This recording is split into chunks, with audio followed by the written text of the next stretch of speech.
Évangile de Jésus-Christ selon saint Matthieu, chapitre 25, versets 31 à 46.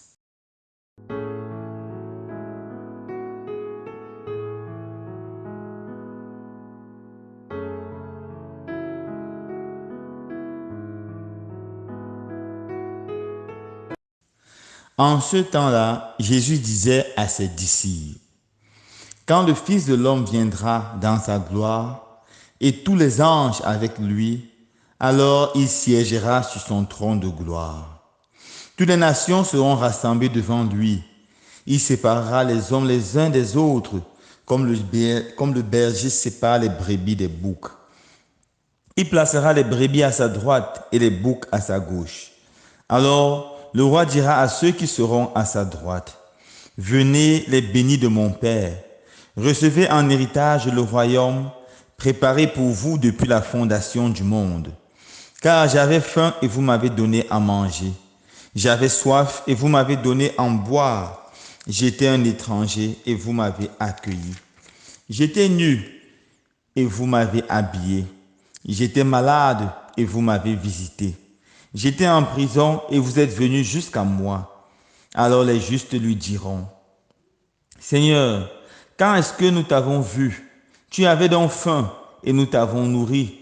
Tu avais soif et nous t'avons donné à boire. Tu étais un étranger et nous t'avons accueilli. Tu étais nu et nous t'avons habillé. Tu étais malade ou en prison. Quand sommes-nous venus jusqu'à toi? Et le roi leur répondra: Amen, je vous le dis. Chaque fois que vous l'avez fait à l'un de ces plus petits de mes frères, c'est à moi que vous l'avez fait.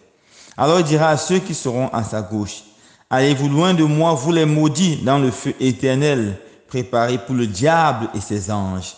Car j'avais faim et vous ne m'avez pas donné à manger. J'avais soif et vous ne m'avez pas donné à boire. J'étais un étranger et vous ne m'avez pas accueilli. J'étais nu et vous ne m'avez pas habillé. J'étais malade et en prison et vous ne m'avez pas visité. Alors ils répondront eux aussi: Seigneur, quand avons-nous vu avoir faim, avoir soif, être nu, étranger, malade ou en prison, sans nous mettre à ton service? Il leur répondra: Amen, je vous le dis.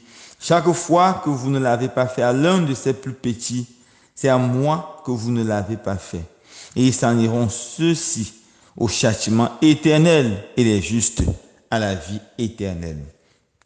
Acclamons la parole de Dieu. Louange à toi, Seigneur Jésus.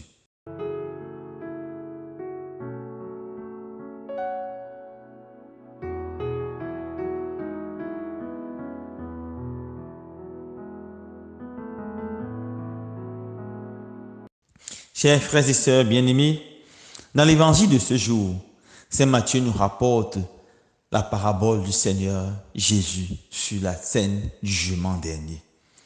D'après les historiens et les biblistes, cette scène s'est passée quelques jours avant la mort de Jésus, le mardi de la Semaine Sainte.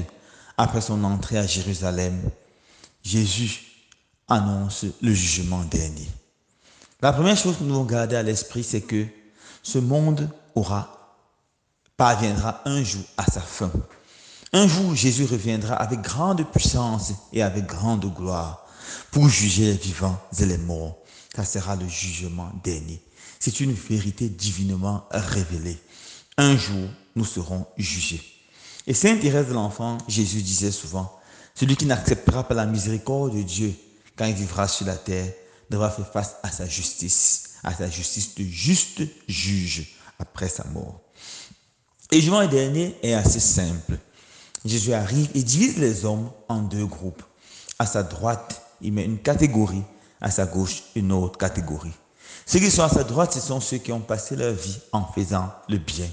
Et il leur dit: venez les bénis de mon Père, recevez en héritage le royaume. Car j'avais faim, vous m'avez donné à manger, soif à boire. J'étais un étranger, vous m'avez accueilli. Nu, vous m'avez donné un vêtement. J'étais en prison et vous êtes venus me visiter. Entrez dans la gloire du ciel. On voit aussi que les gens seront jugés, pas sur la quantité de leurs biens, non, pas même sur l'intensité de leur vie spirituelle. On ne dit nulle part dans la Bible qu'on sera jugé par les longues heures que nous avons passées en prière. Non. Encore moins sur les pénitences et les sacrifices que nous aurons faits. Nous ne serons pas jugés sur cela. Sur le nombre de prédications que nous aurons fait, pas du tout. Nous serons jugés sur la charité et sur l'amour, sur le bien que nous avons fait à nos frères et à nos sœurs, ou sur le bien que nous n'avons pas fait.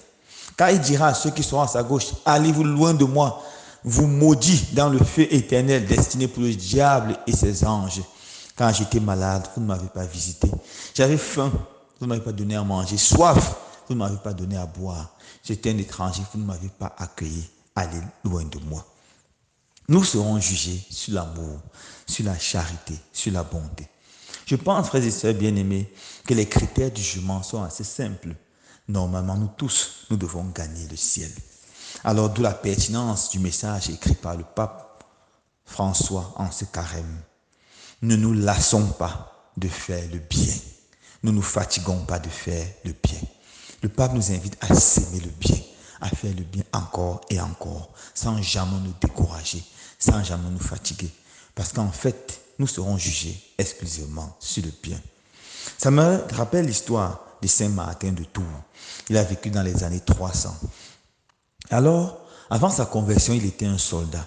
Quand il était encore catéchumène, il se promenait et en plein hiver, il a vu un monsieur presque nu qui grelottait. Il avait un grand manteau de soldat. Il a pris son épée et il a divisé le manteau en deux.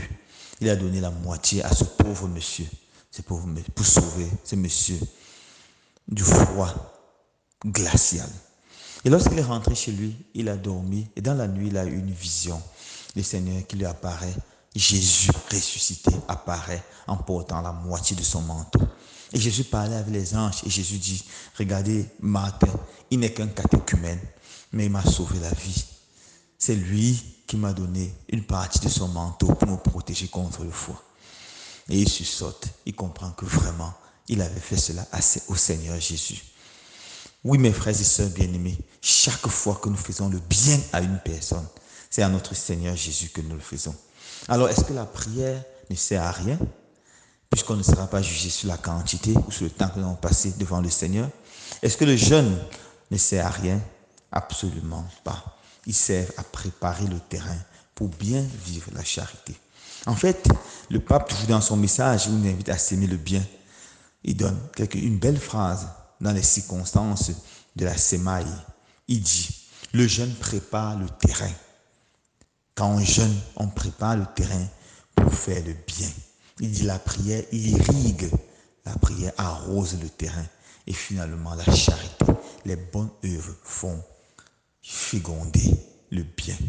Frères et sœurs bien-aimés, tout ce que nous faisons, tous les exercices spirituels doivent être orientés vers la charité, car c'est sur la charité que nous serons jugés. Que le Seigneur donne pendant ce temps de carême de développer l'instinct de charité, de voir ce que nous n'utilisons plus chez nous, de les donner aux pauvres, de faire le bien et rien que le bien. Loué soit Jésus-Christ.